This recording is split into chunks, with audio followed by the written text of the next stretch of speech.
కృతజ్ఞతలు. మరి ఇప్పుడు మీరు ఒక్కరే ఇచ్చిన చైర్మన్ ఎడమ సత్యం గారు మాట్లాడవలసిందిగా మనవి చేసుకుంటున్నాము. ఈరోజు జర్పుల రాధాకృష్ణ మెమోరియల్ ట్రస్ట్ 4 సంవత్సరాలు పూర్తి చేసుకున్న సందర్భంగా ఏర్పాటు చేసిన కార్యక్రమానికి విచ్చేసిన వేదిక మీద ఉన్న పెద్దలందరికీ, ఇక్కడ విచ్చేసిన నా సోదరులందరికీ కూడా హృదయపూర్వక నమస్కారాలు తెలియజేస్తూ, ముఖ్యంగా ఎంతో భవిష్యత్తు ఉన్నటువంటి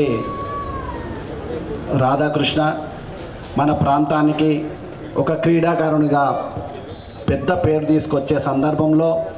మన నుండి దూరమై, ముఖ్యంగా ఆ కుటుంబానికి ఎంతో శోకం మిగిల్చిన సందర్భంలో ఆ కుటుంబము వారి కుమారుడి పేరు మీద ఒక ట్రస్ట్ ఏర్పాటు చేసి ఈ ప్రాంతంలో అనేక స్వచ్ఛంద కార్యక్రమాలు చేస్తున్న సందర్భంలో ముఖ్యంగా మా సోదరులు దశరథ్ గారికి, అదేవిధంగా రాధాకృష్ణ గారి తల్లి, నిజంగా వారికి ఇంకా శోకం ఆగుతలేదు. ఆమె మొదటి నుంచి చూస్తూ ఉన్నాను, కన్నీళ్ళు ఆగుతలేవు. వారికి ముఖ్యంగా వారి తల్లికి పాదాభివందనాలు తెలియజేస్తూ, ఈరోజు నిజంగా రాధాకృష్ణ మెమోరియల్ ట్రస్ట్ ఏర్పాటు చేసిన సందర్భంలో ఏ విధంగా అన్నార్థులకు ఆకలి తీర్చే సందర్భం, అదేవిధంగా విద్యకు నోచుకోలేని బీదలకు విద్యాపరంగా కానీ, అదేవిధంగా వైద్యం నేర్చుకోలేని బీద వాళ్లకు వైద్యపరంగా కానీ, నిజంగా ఈరోజు పెళ్ళిళ్ళకు కూడా సహాయ సహకారాలు అందిస్తున్న ఈ ట్రస్టుకు ముఖ్యంగా దశరథ్ గారికి, వారి సతీమణికి,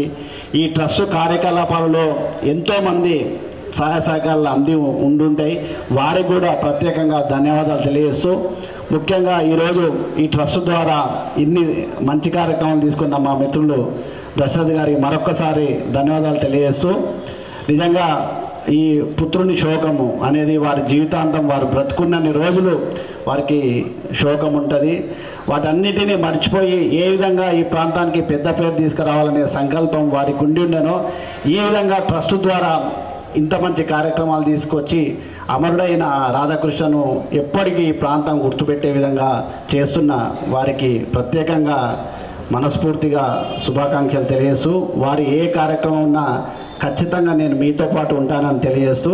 నాకు ఈ అవకాశం కలిగించిన పెద్దలకు మరొకసారి ధన్యవాదాలు.